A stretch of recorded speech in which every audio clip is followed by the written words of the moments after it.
رہے ڈاکٹر صاحب اپنے اعلانات کا اظہار کریں۔ بسم اللہ الرحمن الرحیم۔ Honourable council general of Pakistan جناب راجہ علی ضیاء صاحب، محترمہ طیبہ ضیاء صاحبہ اور خواتین حضرات، السلام علیکم۔ آج کی یہ جو نشست ہے اس کے لیے میں خاص طور پر طیبہ ضیاء صاحبہ کا بہت مشکور ہوں کہ آپ نے اس تمام چیز کا اہتمام کیا اور بلکہ اس میں میں سمجھتا ہوں نے ایک بڑا کلیدی رول ادا کیا ہے۔ پاکستان مسلم لیگ نون سے صرف اتنی کنٹریبیوشن ہے کہ ہم لوگ بحیثیت پاکستانی اور مسلم لیگ یہ سمجھتے ہیں کہ وزیر نظامی صاحب کا جو وجود تھا یا ان کی زندگی میں جو ان کی جدوجہد تھی وہ ہمارے نظریے کے عین مطابق تھی اور ہم سب لوگ ان کی لیگیسی ہیں، اور اس لحاظ سے میں سمجھتا ہوں کہ یہ بہت بڑا لاس تھا پاکستان کے لیے بھی اور مسلم لیگ کے لیے بھی خاص طور پر۔ اور اسی لیے آپ نے دیکھا ایک بہت سینئر اور بہت معزز صحافی نے کامنٹ بھی کیا ہے کہ یہ جو آج کی گیدرنگ ہے یہ ہم نے صرف ٹریبیوٹس دیے ہیں مسلم لیگ کے حوالے سے، باقی یہ فنکشن اور یہ نشست جو ہے یا آج کا جو ہم جو کہ یہاں پہ جو ان کو یاد کر رہے ہیں یہ تمام کا مشترکہ یہ فورم ہے، یہ مسلم لیگ کا فورم نہیں ہے۔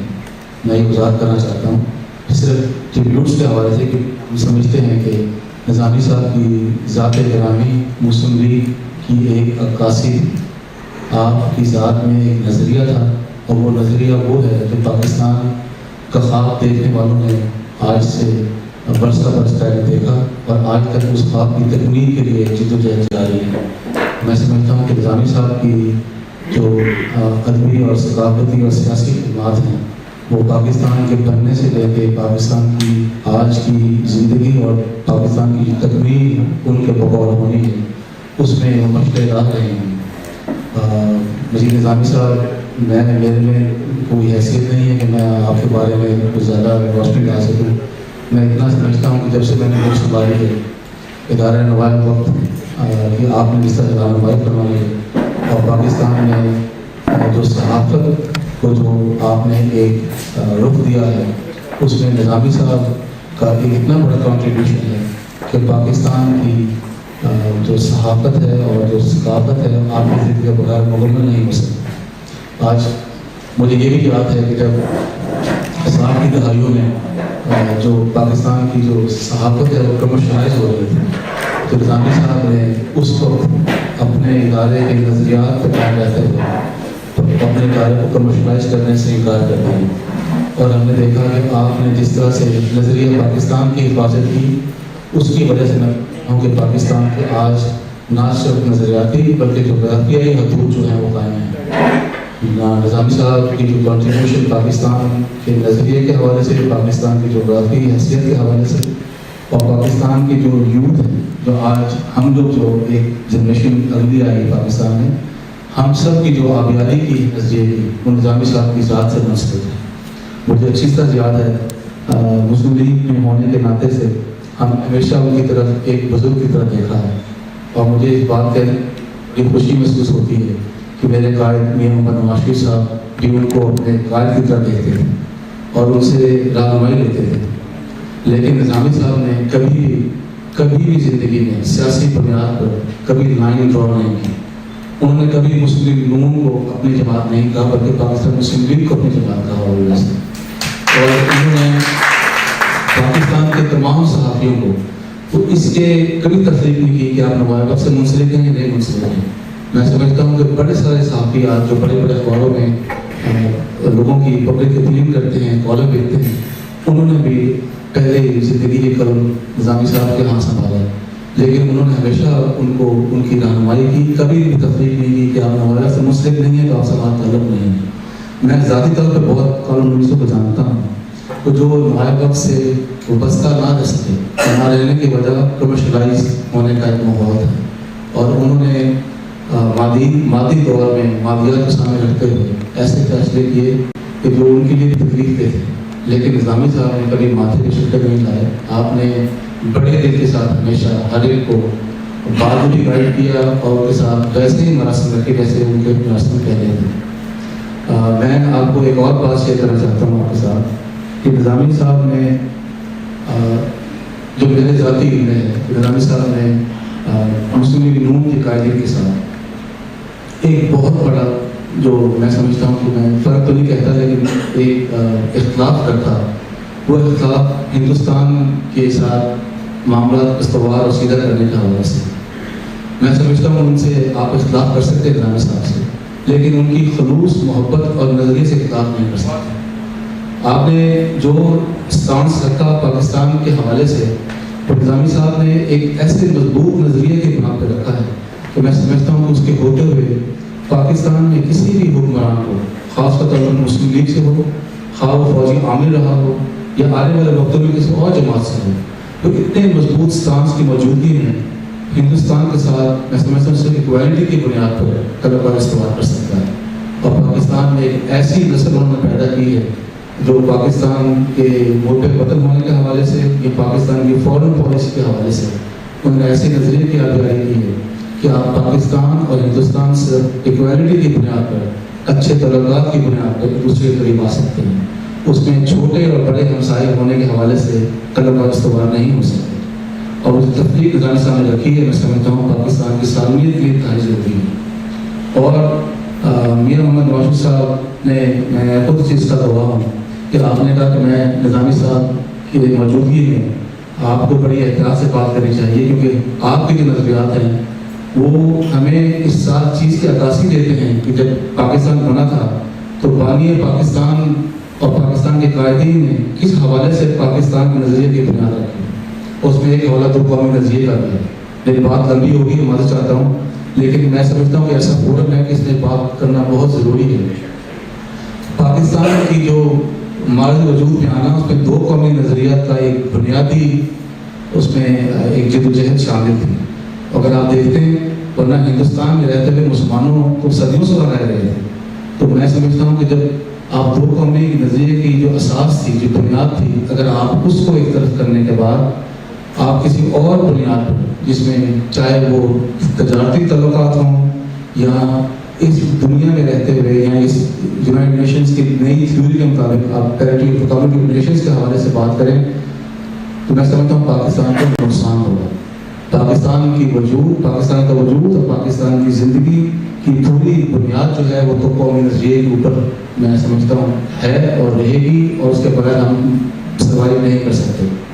اور جو لوگ ہمیں مثال دیتے ہیں 1971 کے سامنے کی کہ دو قومی نظریہ، جیسے ہندوستان کہتا تھا کہ وہ دریا میں ڈوب گیا سمندر میں سمجھتا ہوں جو ہمارے اپنی برداشت کی کمی، ہمارے اپنے جو معاملات نہ سنبھالنے کی بنیادی ریزن تھی، دو قومی نظریے کی نفی نہیں کبھی بھی نہیں تھی۔ پاکستان ہمیشہ سے ایک مسلمان ملک ہے، رہے گا، اور اسلام کے نام پر بنیاد پہ آیا تھا۔ آج بھی ہمارے دل یہاں تک رہتے ہوئے پاکستان کی دو قومی نظریے کی بنیاد پہ ایک رکھتے ہیں۔ ہم آج بھی اللہ کو پہلے مسلمان کہتے ہیں، بعد پاکستانی کہتے ہیں۔ میں سمجھتا ہوں کہ ہمیں اس پاکستانیت کو، اس اسلامی نظام میں جڑے رہنے کو، ہمیں اس پہ فخر ہے، اور میں اس کے معاملے میں مرحوم میاں مفتی نظامی صاحب کو بھرپور خراج عقیدت پیش کرتا ہوں، اور اللہ تعالیٰ سے یہ دعا کرتا ہوں کہ وہ ہمیں ان کے نظریے پہ قائم رہنے کی توفیق عطا فرمائے۔ اور آج جس طرح یہاں سب لوگ اکٹھے ہیں، میں آپ سب کو بھی اس بات پہ آپ کو شکریہ ادا کرتا ہوں کہ آپ تمام ڈفرینٹ ویژن سے، ڈفرینٹ واک آف لائف سے آپ منتخب ہونے کے باوجود بھی آپ کا تشریف لائے ہیں، اور پاکستان کے ایک لیجنڈ کو آپ خراج تسلیم پیش کر رہے ہیں کہ جو رہتی دنیا تک پاکستان کی انشاءاللہ تک آنے والی نسلوں میں بھی آپ کا جو ذکر ہے وہ کیے بغیر پاکستان کا ذکر مکمل نہیں ہوگا۔ بہت نظامی صاحب 14 اگست سے پہلے ہی چلے گئے، کیونکہ یہ والی 14 اگست پر 65 سال میں پہلی دفعہ ایسی 14 اگست آ رہی ہے جو بات بھائی نے کی کہ ملک کو دو لخت کرنے کے ارادے جو نظر آ رہے ہیں، اس سے وہ پہلے ہی چلے گئے۔ میں نظامی صاحب کا ایک جملہ کہ نظامی صاحب عمران خان کی بھی وہی آئیڈیالوجی ہے جو نواز شریف کی ہے، جو آپ کی ہے، تو پھر یہ الگ الگ نام کیوں ہیں؟ پہلے ہی مسلم لیگ جو ہے اتنی ساری بن گئی ہیں، تو عمران خان بھی وہی کچھ قائد اعظم بننا چاہتے ہیں، وہی سب۔ نظامی صاحب نے مختصر سی بات کی، مجھے میرے پرانے پاکستان سے محبت ہے، مجھے کوئی نیا پاکستان نہیں چاہیے۔ تو پاکستان میں اب کیا پرانی ماں ہے تو اس سے باپ کو نئی شادی کرا دیں، نئی ماں آ جائے؟ یہ نیا پاکستان پرانا پاکستان یہ تو ہماری سمجھ سے باہر ہے۔ دوسری بات یہ کہ جب ہم ایک بزرگ ہماری دنیا سے گئے ہیں تو ہم سب کو ٹیکسٹ کر رہے ہیں، کیونکہ یہ تو سارا پیغام جائے گا پورے پاکستان کو جائے گا، ہمارے وقت کے پلیٹ فارم سے جائے گا۔ مسلم نون کی ضرورت اتنی، جیسے میں نے پہلے عرض کیا کہ انہوں نے کہا کہ یہاں پہ میں آپ اجلاس رکھ رہے ہیں، ساری پارٹیوں کو گیا میرا میسج۔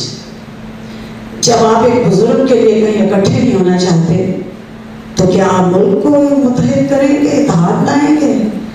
کیا آپ ایک پرانے پاکستان کے بزرگ کے لیے کسی ایک جگہ اس لیے اکٹھے نہیں ہوتے کہ آپ لوگ تقسیم ہو گئے ہیں تو آپ کون سا نیا پاکستان دینا چاہتے ہیں؟ ہمیں آلریڈی اپنے نظامی صاحب کی یاد میں تعزیت میں جب ہم بیٹھنا چاہتے ہیں ہم تو آلریڈی تقسیم ہو چکے ہیں۔ اگر میں نے کسی سے بات کی ہے تو تحریک انصاف کے مسلم لیگ ہاؤس، سو واٹ؟ تمہارا کوئی اگر پی ٹی آئی ہاؤس ہے میں تیار ہوں آنے کے لیے، کوئی پی پی پی ہاؤس ہے تو میں تیار ہوں آنے کے لیے، لیکن جب تمہارا ہاؤس ہی ایک نہیں ہے، جب تمہارا ملک ہی ایک نہیں ہے تو پھر تو یہ سب کچھ ہونا ہے۔ تو اس وقت پرانے بازی اب ہم کونسل جنرل ہماری کمیونٹی کی نمائندگی کرتے ہیں، تشریف لائے ہیں، اور میں نے انہیں انوائٹ نہیں کیا، انہوں نے مجھے خود کہا کہ ہمیں کہاں اکٹھے ہونا ہے، آپ مجھے بتائیں میرے لائق کیا کرنا ہے۔ اور ہم سے جو صاحب ہو گئے اور اس سے سوری میں میاں شہباز کی بات کرنا چاہ رہی تھی کہ ہم نے ایک دوسرے سے کنڈولنس کیا، میں نے عمران خان سے بھی کیا، سب سے مجھے سمجھ نہیں آتی تھی کہ میں کس سے کروں، کئی لوگ آئے کہ میں نے فون بھی کیا، میں روتی رہی، مجھے سمجھ نہیں آ رہی تھی کہ میں، اور رمیزہ سے ابھی تک میری بات نہیں ہوئی، وہ ہماری کل کی بچی ہے، بیٹی تو میں ہوں قائد کی، میرے باپ نے بھی قربانیاں دی ہیں، وہ تو ہماری بچی ہے، ہم سے سیکھے، ہم نے تو اس سے نہیں سیکھنا، آئے افتخار سب سے سیکھے، مسعود حیدر سے سیکھے، سب سے سیکھے۔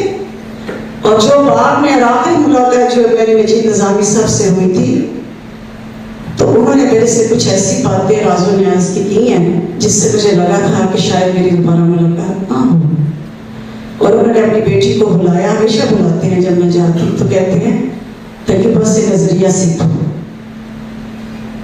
کسی کو انہوں نے یہ آنر نہیں دیا، تو وہ اس نے بیٹی نے کہا کہ انہوں نے کہا کہ بتاؤ، جیسے وہ دہراتے نہیں کہ کلمہ دہراؤ تمہیں آتا ہے عقیدہ، ایسے انہوں نے کہا اچھا بتاؤ نظریہ پاکستان کیا ہے، رمیزہ کو کہتے ہیں، تو اس نے اپنے جو بھی خیالات تھے وہ بتائے، تو انہوں نے کہا کہ اس کی سنو، میری طرف کہتے تھے اس کی سنو، تو میں یہ سمجھتی ہوں کہ رمیزہ کو وہ یہ کہہ کے گئے ہیں اور یہ اشارہ دے کے گئے ہیں کہ جو لوگ نظریہ پاکستان اور جو نوائے وقت کے ساتھ جن کا خون پسینہ ہے، جن کی دل کی دھڑکنیں ہیں، وہ سب تیرے بڑے ہیں، اسی دست شفقت میں تم آگے بڑھو، چلو اور وہ سیکھو۔ لیکن اس نے بھی ایک بہت خوبصورت جواب دیا، رمیزہ نے کہا کہ میں ایک ورکر ہوں، میں محترم مجید نظامی نہیں ہوں۔ تو یہ بات واقعی ٹھیک ہے، وہ بیٹی کی حد تک، ورکر کی حد تک وہ کام خدمت کر رہی ہے، ایک ینگ بلڈ ہے، ہمیں اس کو سپورٹ کرنا ہے، یوتھ کو آگے آنا چاہیے، ہمیں وہ بابے نہیں چاہیے اس سے سڑے جنہوں نے ہمارے ملک کا بیڑا غرق کر دیا ہے، ہمیں وہ بابے نہیں چاہیے، ہمیں وہ بابے چاہیے تو نظامی صاحب جیسے چاہیے، یا ہمیں ایسے بابے بننا ہے، ہمیں وہ بابے نہیں چاہیے جو صرف ڈرائنگ روم میں بیٹھ کے یا میڈیا کی وہاں ٹیبلز پہ آ کے بیٹھ کے تو ہم تو لڑ رہے ہیں۔ اور جو عمران خان کے ساتھ بھی میری جب بات ایک دفعہ ہوئی تھی تو لوگوں نے کہا کہ یہ مسلم لیگ نوائے وقت کے اخبار سے کی طرف سے بول رہی ہے، خان صاحب یہی میڈیا کی بات ہے، تو عمران خان نے کہا تھا کہ یہ مسلم لیگ کی طرف سے نہیں بول رہی، یہ نظریاتی عورت ہے، یہ ایسے ہی بولتی ہے۔ تو اب میں کونسل جنرل صاحب کو دیتی ہوں۔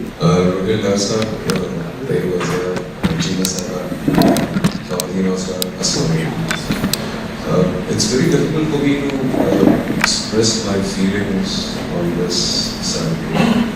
We've gathered here to pay tribute to a man who has lived before life.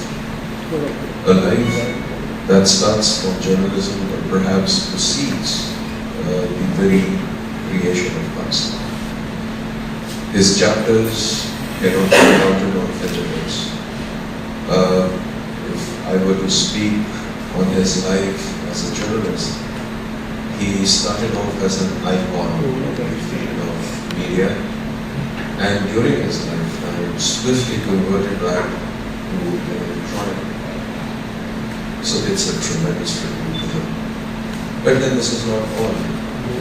He was an active member in the creation of the parliament. He stood side by side in the counter of the issue, and was always a guiding principle, not just for his fellow persons who were standing with him, but after the inception of Pakistan, his succeeding generations. I cannot find words to pay tribute to such a personality, and nor can I actually encapsulate his personality in this very short time. But I do stand side by side with all of you, and would like to pay my deepest respects to this very great personality who is no more with us today. I am reminded, Chima Sada, when you called me, اور آپ نے مجھے یہ خبر دی کہ نجیب زاوی صاحب کا انتقال ہو گیا. And if I'm not mistaken, شاید رمضان کا وہ آخری اشرا اور شاید مجھے یاد پڑتا ہے کہ 27 کی اس سے آئی تھنک ایز اے مسلم سب مسلمان ہیں ماشاء اللہ, اس سے بڑا کوئی انڈیکیٹر نہیں ہے ایک ایسے شخص کے جس نے ساری زندگی نہ صرف journalism but also for Pakistan and also for Muslims of the subcontinent.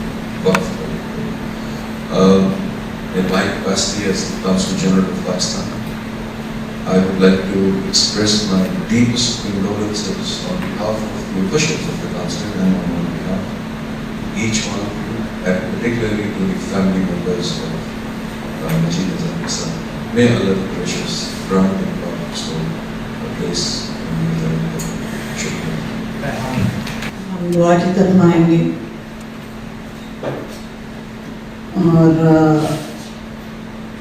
محترم حافظ عبدالقدیر صاحب سال ثواب تمہاری مغفرت کروائیں گے, لیکن ہم ان کے لیے بھی دعا گو ہیں کہ ان کا اکلوتا بیٹا عمر قدیر 18 سال اسی پاکستان کے نظام کا شکار ہو گیا, قتل کر دیا گیا. ابھی تھوڑا ہی عرصہ ہوا ہے, پچھلے لاسٹ منتھ 18 سال کا. اور پاکستان کے حالات کوئی بات رنجش نہیں ہوگی, اللہ تعالیٰ نے صبر دے. اور ہم آپ کے لیے دعا کو ہیں, آپ بھی دعا کریں پلیز. عبدالقدیر صاحب. أعوذ بالله من الشيطان الرجيم. بسم الله الرحمن الرحيم. الله لا إله إلا هو الحي القيوم لا تأخذه سنة ولا نوم له ما في السماوات وما في الأرض من ذا الذي يشفع عنده إلا بإذنه يعلم ما بين أيديهم وما خلفهم ولا يحيطون بشيء من علمه إلا بما شاء وسع كرسيه السماوات والأرض ولا يؤوده حفظهما وهو العلي العظيم.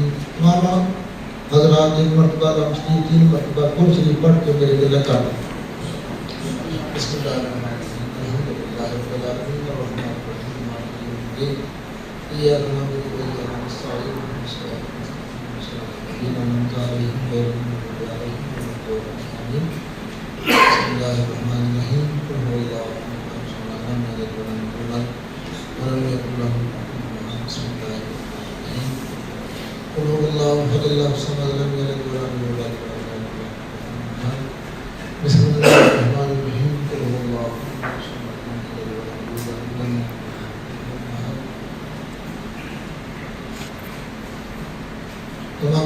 جو کلام پاک پڑھی ہے اللہ کریم آپ کو اس کا بہتر سے بہتر اجر و ثواب عطا فرمائے. آمین. الحمدللہ رب العالمین والعاقبۃ للمتقین والصلاۃ والسلام علی رسول محمد وآلہ وصحبہ اجمعین. یا اللہ اس کلام پاک کا ثواب، اس امام پاک کا ثواب، اس نفل پاک کا ثواب، اس شریعت کا ثواب، اس میرے محمد اور رسول کا ثواب اپنی بارگاہ میں قبول فرما. یا اللہ اس کلام پاک کا ثواب، اس امام پاک کا ثواب، اس نفل پاک کا ثواب، اس شریعت کا ثواب، اس میرے محمد اور رسول کا ثواب تاجدار مدینہ سرور الحسنہ جناب محمد مصطفیٰ صلی اللہ علیہ وسلم کی بارگاہ میں اس کا ثواب عطا فرما. یا اللہ صلی اللہ علیہ وسلم کے وسیلہ جلیلہ سے آپ کے والدان کریمان طیبان طاہران شریفان حضرت سیدنا عبداللہ رضی اللہ تعالیٰ عنہ آپ کی بارگاہ میں اس کا ثواب عطا فرما. آپ کی والدہ مائدہ اپنا مینا خاتون جنت رضی اللہ تعالیٰ عنہ کی بارگاہ میں اس کا ثواب عطا فرما. یا اللہ اس کلام پاک کا ثواب، اس امام پاک کا ثواب، اس محفل پاک کا ثواب، اس شریعت کا ثواب، اس میرا محبت اور خوشی کا ثواب مولا کریم جتنے بھی حاضرین کے فوت ہو چکے ہیں، ان کے رشتہ دار ان کے قائم میں سب کے نام اعمال میں اس کلام پاک کا ثواب عطا فرما دے. سب کے مرحومین کی مولا کریم قبر کی منزل آسان فرما، جنت الفردوس میں اعلیٰ سے اعلیٰ مقام عطا فرما. یا اللہ اپنے محبوب کا صدقہ حضور کی ساری امت کے نام اعمال میں اس کا ثواب عطا فرما. اللهم اغفر لحينا وميتنا وشاهدنا وغائبنا وصغيرنا وكبيرنا وذكرنا وانثانا. اللهم من احييته منا فاحيا على الاسلام ومن توفيته منا فتوفى على الايمان. یا اللہ طیبہ سے عظیمہ صاحبان مولا کریم اس کا سارا اہتمام انتظام کیا. مولا کریم ان کو اس کا بہتر سے بہتر اجر و ثواب عطا فرما. یا اللہ اپنے فیاض خان صاحب اور دیگر کے جو ساتھی ہیں مولا کریم سب لوگوں نے اہتمام ان کو بہتر کیا، اہتمام کیا، انتظام کیا. یا اللہ سب کو اس کا بہتر سے بہتر اجر و ثواب عطا فرما. یا اللہ یہ سب لوگ میں تیری رضا کی خاطر آئے مسلمان کی بخشش کی دعا کے لیے. یا اللہ سب پہ اپنا رحم و کرم فرما. یا اللہ اپنے محبوب کا صدقہ سبحان ربک رب العزت عما یصفون وسلام علی المرسلین والحمد للہ رب العالمین برحمتک یا ارحم الراحمین. آمین.